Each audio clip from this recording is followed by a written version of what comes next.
Você já sentiu o peso esmagador da culpa? Aquele gosto amargo de um erro cometido? A sombra persistente que insiste em te lembrar daquilo que você fez? Independente do que você já tenha enfrentado, a verdade é que todos nós, em algum momento, tropeçamos. O pecado tem raízes ancestrais. Nas narrativas mais antigas, como a história de Adão e Eva, o pecado surgiu como a escolha de desobedecer e buscar algo que à primeira vista parecia libertador.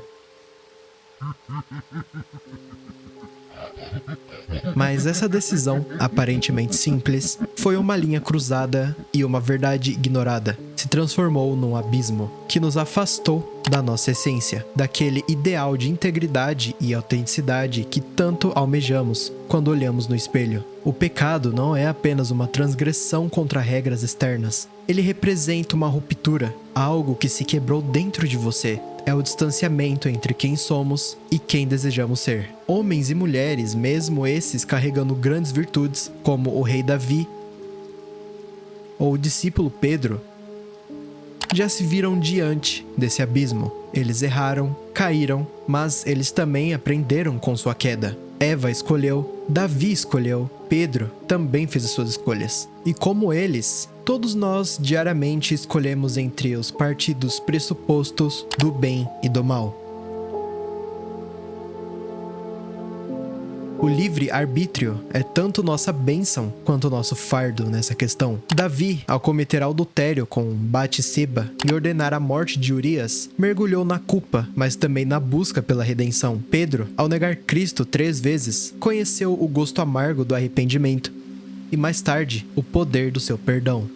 Judas Iscariotes, por sua vez, escolheu o caminho da traição e não conseguiu suportar o peso da sua decisão. Sabemos a história.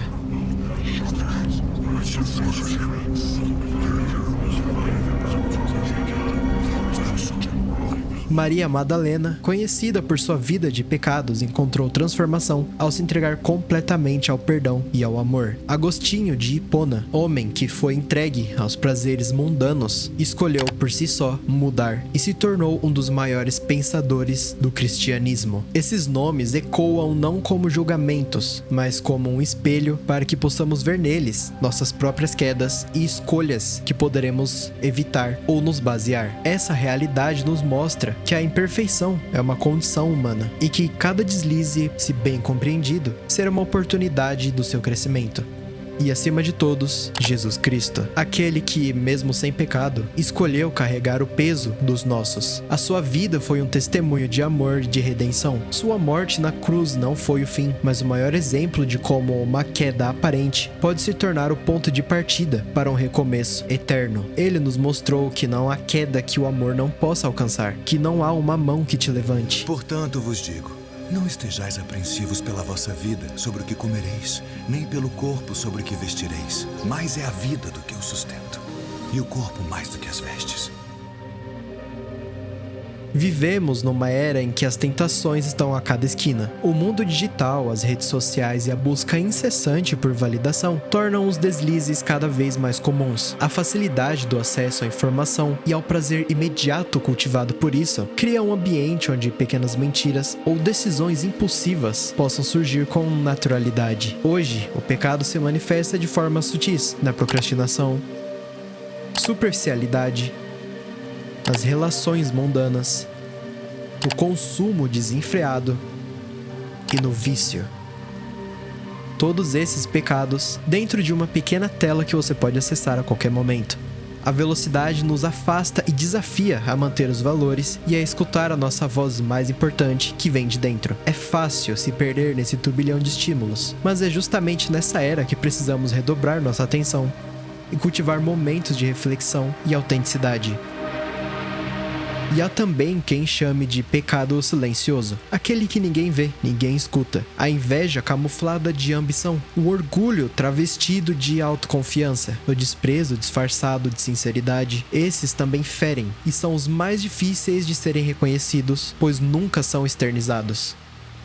Mas e quanto aos pecados que o mundo aplaude? É certo que nem todos os pecados são ignorados pela sociedade. Pelo contrário, eles são celebrados. A vaidade, a luxúria e a ambição nunca deixaram de ter as pessoas. A mentira virou uma estratégia e o seu orgulho pode ser visto como força. São fantasias meramente colocadas na nossa cabeça. Os pecados não chocam mais, eles foram normalizados. Isso talvez seja o mais perigoso, quando o erro se esconde sob disfarce do aceitável, porque ele se espalha silencioso e resistente ao arrependimento. Mas o fato de algo se tornar comum não o torna certo. A verdade não se molda à opinião da maioria. Essa bússola é interior, ela sussurra quando nos afastamos do que é justo, do que é verdadeiro, e só precisamos escutá-la. Mas por tanto barulho, por tanta gente à nossa volta falando, essa voz acaba sendo camuflada.